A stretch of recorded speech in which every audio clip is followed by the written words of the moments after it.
நாமக்கல் நாடாளுமன்ற தொகுதி அதிமுக வேட்பாளர் காளியப்பனுக்கு ஆதரவாக ராசிபுரத்தில் முதலமைச்சர் எடப்பாடி பழனிசாமி பிரச்சாரம் செய்தார். அப்போது பூரணகும்ப மரியாதையுடன் பெண்கள் வரவேற்றனர். அப்போது பேசிய அவர், ராசிபுரத்தில் குடிநீர் பிரச்சினைக்கு நிரந்தர தீர்வு காண காவிரி கூட்டு குடிநீர் திட்டம் செயல்படுத்தப்படும் என்றார். ராசிபுரம் பகுதியிலே இருக்கின்ற மக்களுக்கு நிலையான குடிநீர் வசதி செய்து கொடுக்க என்பதற்காக அம்மாவுடைய அரசு கூட்டு குடிநீர் திட்டம், தனி குடிநீர் கூட்டு திட்டம், இந்த ராசிபுரம் சட்டமன்ற தொகுதிக்கு மட்டும் தனி திட்டத்தை வகுத்திருக்கின்றோம். நகராட்சி, ராசிபுரம் நகராட்சி, ராசிபுரம் தொகுதிக்குட்பட்ட 5 பேரூராட்சி, 3 ஊராட்சி ஒன்றியங்கள் இருக்கின்ற மக்களுக்கு தங்குதடை இல்லாமல் பாதுகாக்கப்பட்ட காவிரி நீர் கூட்டு குடிநீர் திட்டத்தின் மூலமாக அம்மாவுடைய அரசு வழங்கும்.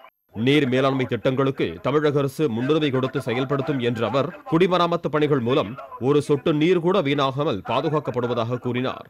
காவிரி பிரச்சினைக்கு திமுகவினர் குரல் கொடுக்கவில்லை என்றும் 10 ஆண்டு காலம் நமக்கு கிடைக்க வேண்டிய தண்ணீர் கிடைக்கவில்லை என்றும் முதலமைச்சர் குற்றம் சாட்டினார்.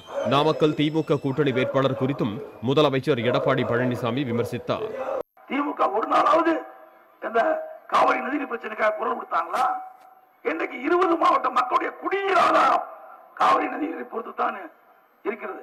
20 மாவட்ட மக்களுடைய குடிநீர் ஆதாரம் காவிரி நீரை நம்பித்தான் இருக்கின்றது. அந்த நீருக்காக என்ன குரல் கொடுத்தீர்கள்? ஆட்சி அதிகாரத்தில் இருந்தீர்கள், மத்தியிலும் ஆட்சி, மாநிலத்திலும் ஆட்சி. 2007 நடுவர் மன்ற இறுதி தீர்ப்பு வந்தது. அரசு வெளியிட வேண்டும்னா எல்லா கட்சியும் சொல்லிச்சு. அந்த வாய்ப்பு உங்களுக்கு இருந்தது.